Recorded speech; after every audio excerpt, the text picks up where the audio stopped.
à Mbour donc maa ngi koy nuyu moom aussi monsieur le ministre ñu ñëw rek waxtaanee benn point bu sensible le salaire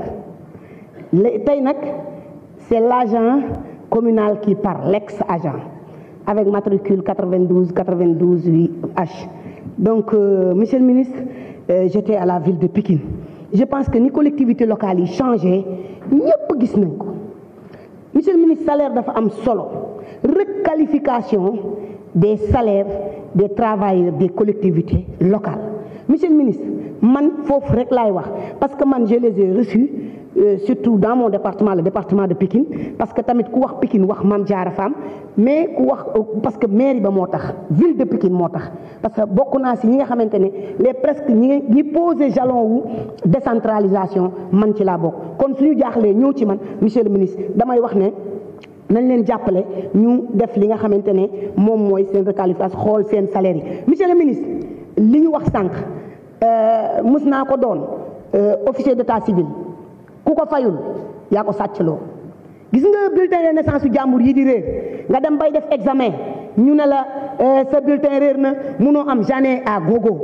mais monsieur le ministre kooku dañ ko war a jox dañ ko war a motiver dañ ko war a fay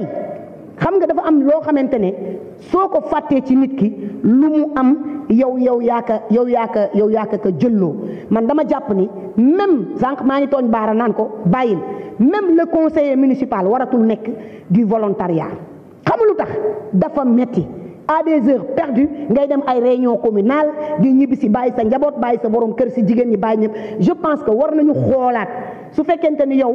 yàlla def na ni comme lu ma la doon wax bi ngay nekk ministre de l'éducation am nañ 88 ci bac am résultat boobu laa bëgg nga def ko ci ministère bi parce que dama la ko yàgg wax dama ne ñun moodu yi xaw ma lu ma xamul mais mën nañoo feeñ ndax mën nañoo def résultat et vous faites partie de nous et vous vous en glorifiez tous les jours et vous êtes fiers donc